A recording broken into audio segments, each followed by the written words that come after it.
ఓం నమ శివాయ. మనము సంపూర్ణ శ్రీ శివ మహాపురాణం నుండి శంఖచూడిని వృత్తాంతం చూద్దాము.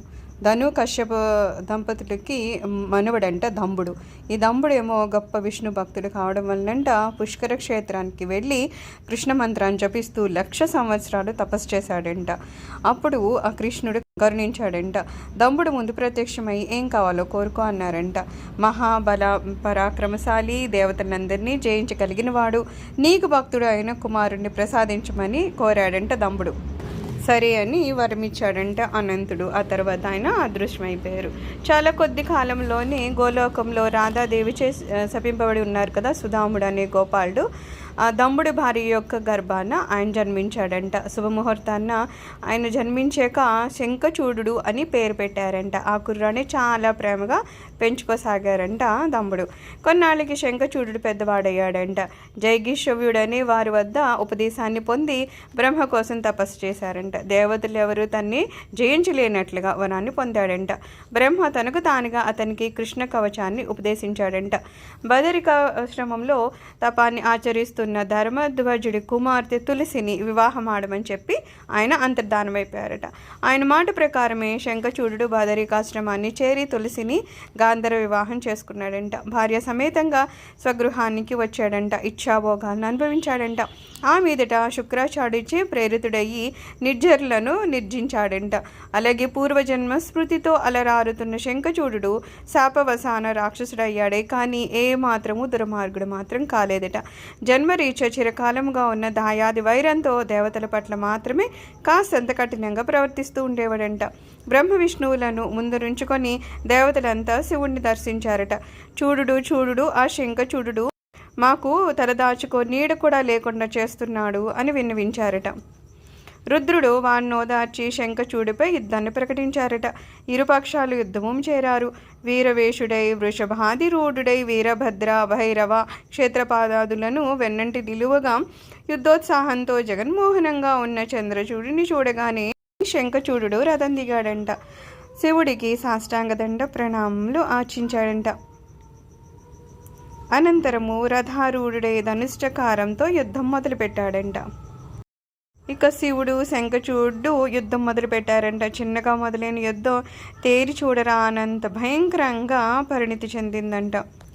వాళ్ళిద్దరూ 100 సంవత్సరాల పాటు ఆ యుద్ధాన్ని కొనసాగిస్తూనే ఉన్నారట. ఇంకెన్నాళ్ళు ఇలా దెబ్బలాడుకోవాలి అనుకున్నాడంటే శివుడు. అంతలోనే ఆకాశవాణి రుద్ర ఆ శంఖచూడి చేత కృష్ణ కవచం ఉన్నంత వరకు అతని ఆలి శీలవతిగా ఉన్నంత వరకు అతన్ని జరామృత్యువులు సోకలేవని జలజోద్భవుడి నుంచి వరం ఉంది అని చెప్పి ముందర ఆ పంచుడు అని గుర్తు చేసిందంట.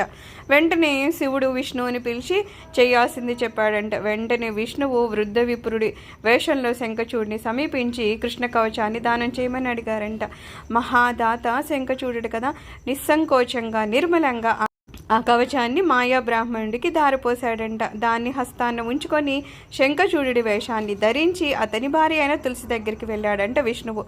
చేత కృష్ణ కవచం ఉండడం వలన ఆ సాధ్వి అతన్ని అనుమానించలేదట. విష్ణువు ఆమెతో రతి సలిపాడంట. ఆమె పాతివ్రత్యము గంగలో కలిసిపోయింది. అది గుర్తించాడు శివుడు. విజయం అనే పేరు గల తన త్రిశూలాన్ని తీసి శంఖచూడిపై ప్రయోగించాడంట. 100 మూరల వెడల్పు 1000 ధనుస్సుల పొడవు ఉన్న ఆ విజయము అనే శూలము నిరాఘాటంగా వెళ్ళి ఆ నిశాచర రాజుకి తాకి దగ్ధం చేసిందంట. అంతరిక్షాన పైనుంచి ఆ శివుణ్ణి చేరిందట. ఆకాశం నుంచి పుష్పవర్షం కురిసింది. దేవతాకోటి అందరూ ఆనందించారంట. అప్సరసలు ఆడారట. గంధర్వులు పాడారట. జయ జయ నమో నమః నినాదాల నడుమ వృషభ వాహనుడై శివుడు చాలా ఠీవిగా కైలాసానికి వెళ్ళిపోయాడట. సూతుడిలా చెప్పగానే మరి ఆ తులసి సాధ్వి ఏమైంది అని అడిగారట ఋషులు. చెప్తున్నాను అన్నారట సూతుడు. ఏముంటుంది? శంఖచూడి వేషంలో ఉన్న విష్ణువు తన కళ్ళబొల్లి కబుర్లతో తులసిని పాన్పుకి చేర్చాడట. అయితే రమించే విషయంలో వచ్చింది తేడా. ఆహార, నిద్ర, భయ, మైథునాలు 4 కూడా ఎవరి ధోరణిలో వాళ్ళకి ఉంటాయి కానీ పోలికలు ఉండవట.